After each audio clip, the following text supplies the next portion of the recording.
Hi, this video is primarily geared towards beginning 6th grade or just brand new beginning clarinet players who maybe know a few notes and are trying to learn how to practice. This is all about learning how to practice, right? So you may have a lesson or you may go to band class and your teacher or your band director says, okay, well you need to practice, this many times per week, this many minutes. And you go, okay, and you go home and you put your clarinet together and you sort of play through some stuff. So I want to help you learn how to practice efficiently because your time is valuable. I know everyone is very busy and kids are very busy these days, right? So I want you to use your time most efficiently and learn how to practice well to get better faster, okay? So here's how you might structure a typical practice session. So first you sit down, you put your clarinet together. First, you need to check your setup, right? You need to make sure everything looks good. Do you have a good reed? Does it look like this? Does it look really chipped? Do you need a different reed? You want to make sure that your reed's about in line with the tip of the mouthpiece, not much lower, not much higher. You want to make sure that your ligature is a little lower than the reed. You want to see a little bit of the shiny part of the bark of the reed, if that makes sense.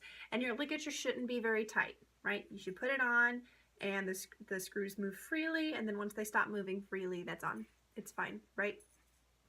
So you make sure your clarinet is put together well.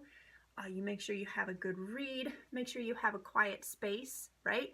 Maybe the family living room or the kitchen is not the best place to practice because you have a lot of distractions, right? So go somewhere quiet where you can practice. And then let's get to work. So we've checked our setup. Then you want to check your hand position, right? Make sure that your fingers are just hovering above the keys. They shouldn't be like this, but they also shouldn't be pushing any of the keys down. So they should be just hovering above the keys, almost touching, but not quite. Make sure your pinkies are hovering over the pinky keys. Sometimes I see people doing this, putting pinkies behind the clarinet. That's not good. So just make sure your fingers are ready to play any of the notes at any time. Make sure that your fingers are hovering over the tone holes as well, and we'll get to that in a minute. Okay, now we're ready to play. Next, you want to sit up nice and tall.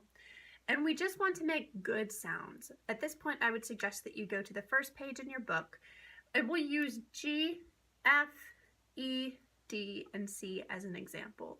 We'll just play those notes as well as we can to help you focus on your fundamentals before we move on to moving our fingers a little more quickly, right? So at this point, we're just going to play a G for as long as we can, all right? So check your embouchure. Spend some time thinking about how to make a good embouchure.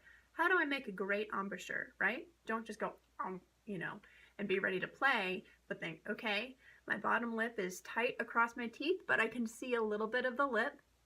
My teeth are on top of the mouthpiece. I'm taking in about half of the reed, a little less than half of the reed. Let's see, my top lip is pushing down on the mouthpiece. My corners are pushing towards the mouthpiece. So make your embouchure go ew, then bring your clarinet to your mouth, and then breathe deeply through your corners to play an open G for absolutely as long as you can, so you're completely out of air.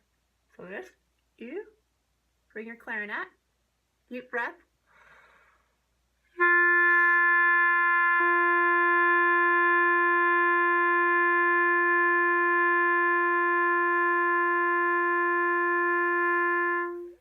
And the same thing with F, E, D, and C. This is your time to check your hand position and make sure you're covering the tone holes completely, particularly for D and C if you're just getting started, right?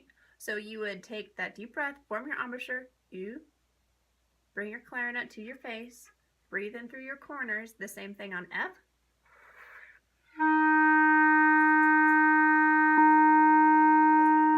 For as long as you can. Then form your embouchure, take a deep breath through your corners all the way down to your belly. Same thing on E, on D, and on C. You're also making sure that you're keeping the clarinet still, right? Sometimes I see you moving your clarinets around and that makes you squeak. Also make sure that, let's see, we talked about the clarinet being still and that you're using all of your air and you're using it really fast like you're blowing out candles so you don't get a wavery tone. Scout says hi. He wants to play clarinet too. Yes, he does. Okay. Anyway, let's see. So you want to use really fast air. Sometimes your sound is a little bit like, and we want to make sure that it sounds like, okay, so this is the time to check in on that.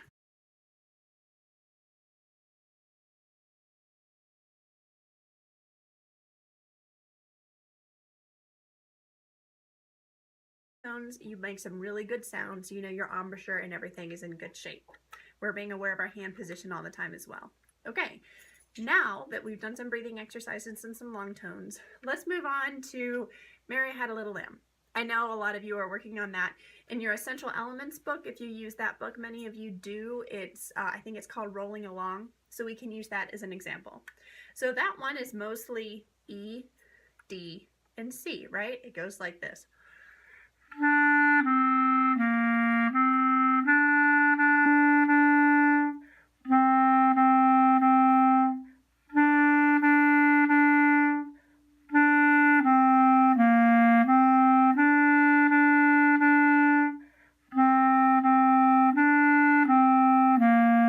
Fine. Okay. So first, finger through it, right?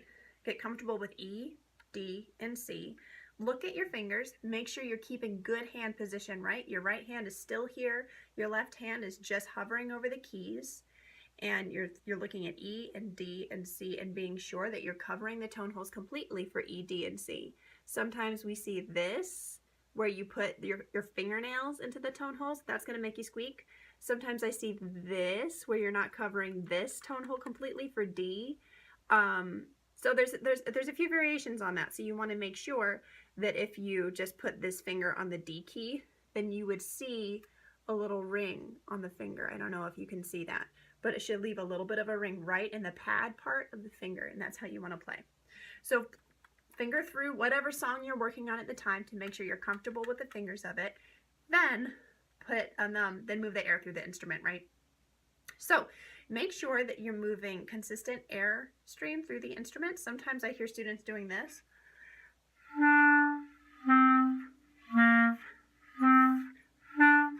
Right? You're moving one little bit of air for every note instead of going, keeping the air consistent and just interrupting gently with the tongue. So set small goals for yourself. Okay, I'm going to play on one breath for one measure. And then add another measure.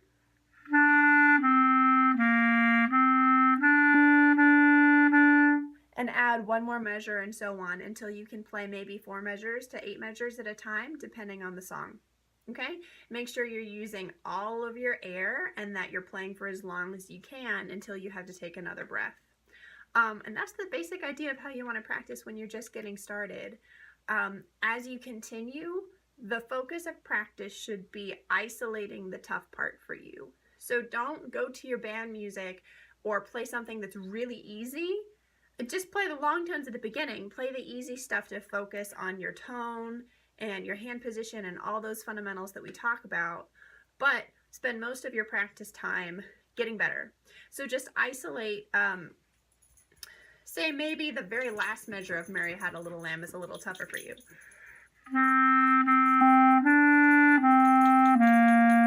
Because it's a little different than every other measure, and maybe the fingers are a little confusing.